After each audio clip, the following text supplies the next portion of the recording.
team leader here at School on Wheels.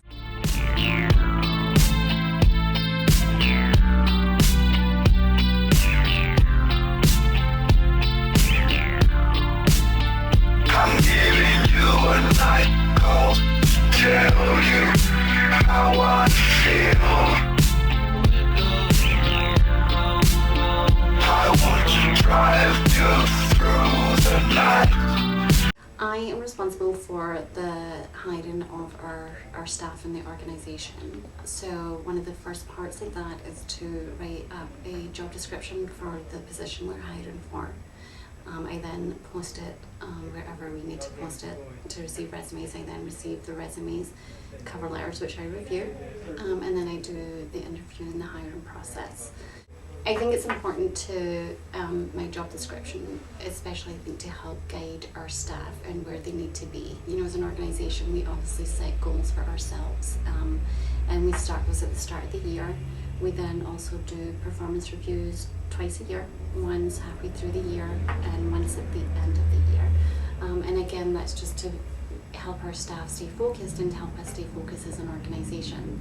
So it's very important to, I think, to stop and do those and have everything in writing.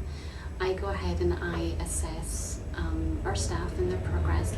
I also ask them to do a self-assessment, and I also ask them to do an assessment of management.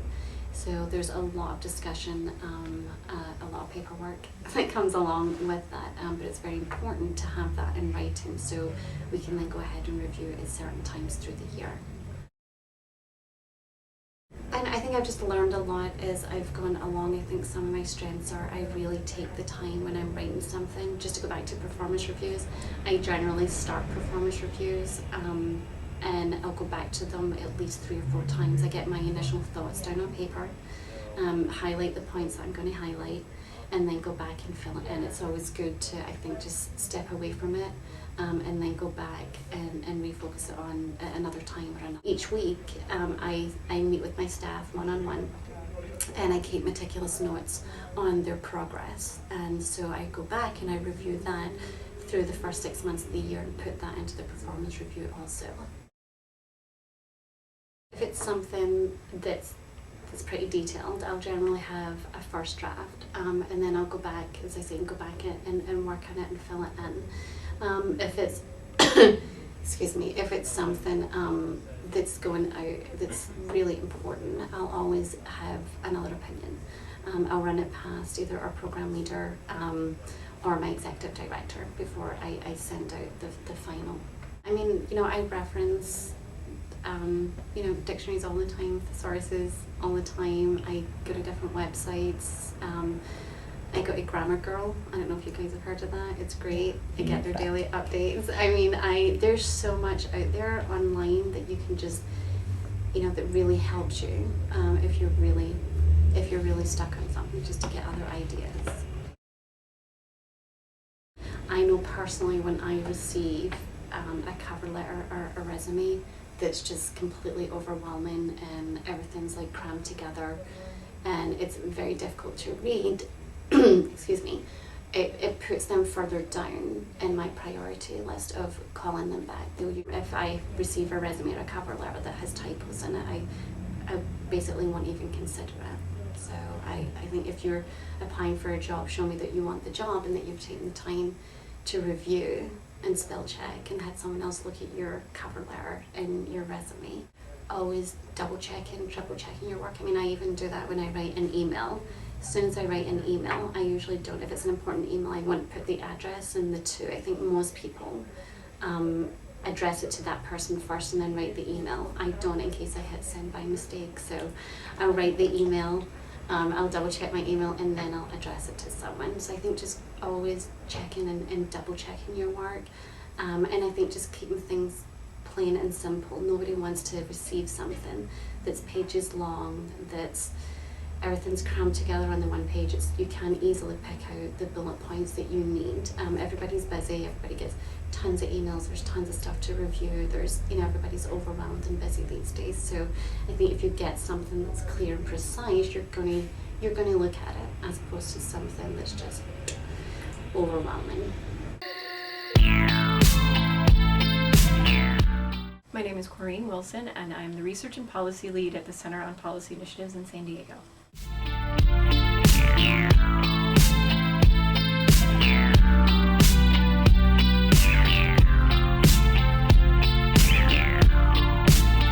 I'm giving you a night call to tell you how I feel.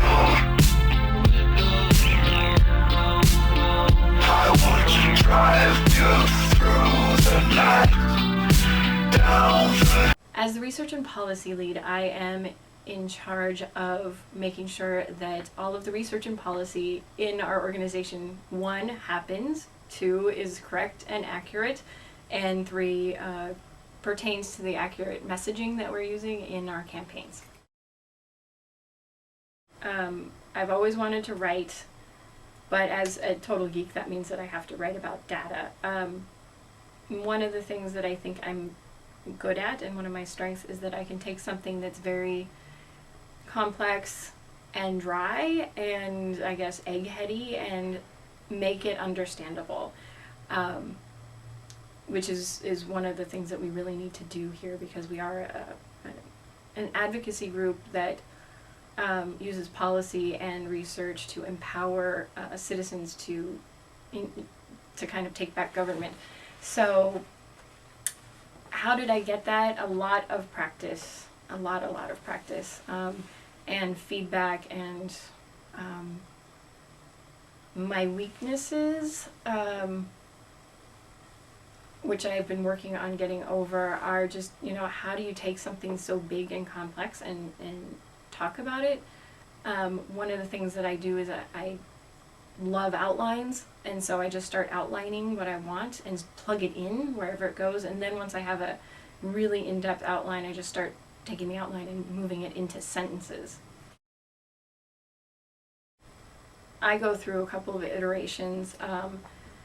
What I like to do is I just keep printing it out and just scratching out and rewriting, and I like to go through something I've written at least 3 times and read it for flow and clarity. And then after it leaves research, it goes to the communications department for copy editing, and to have someone who is not that close to the issue and the data read it, so that it's make sure that people that haven't been living their life with this data can also understand what's being said. With electeds and the staff of electeds, you need to catch them quickly. So on the first page of the memo, you explain why you have a problem with what's going on, have your ask on that first page, and then tell them what you're going to tell them in the rest of the memo, and then tell them what you've just told them. And that seems to work, and to have a strong voice, because they will not spend much time reading something. So the quicker you can get to your point and the stronger you can be in your language, the better. Really, nobody's that excited about reading what you've done. Even I, who am a complete and utter geek, get bored, and so you need to hook somebody quickly. So I'm going to do a little show and tell. So what we have is one of our most popular reports. It's quick, it's easy, it's 6 panels. You have, and you can chunk it down into easy, simple tables that people can read.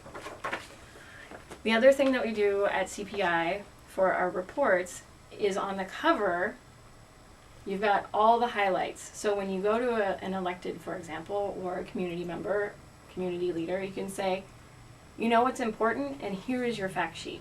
And if you'd like to learn more, here you go. You always need to make sure that what you're communicating is clear. I like to use bullet points. I like to use boxes. I like to use bold, and have even an internal style, so that when people are skimming it, because trust me, they'll skim if it's a long document, that they can access what they need quickly. Try out different styles until you find out what works for you. For me, it took a long time to realize that I need to work in an outline. Other people don't do outlines. I live in an outline. And then one of the things I hate most, I hate the editing process. I really do. But if you can give yourself the time to be able to edit, walk away for a day, go back and edit. This is for larger things. But also get feedback. Find a group of folks that you trust and you can take criticism from, and have them look at your product. I think those are things that pay off. I'm trying to think, is there anything else? Oh, and always spell check. Always spell check. I can't tell you how many times I have seen resumes or cover letters or just professional documents that come through not having spell checked, and that's with the technology we have these days, there's no excuse for that. So it just makes you look sloppy, and that's bad.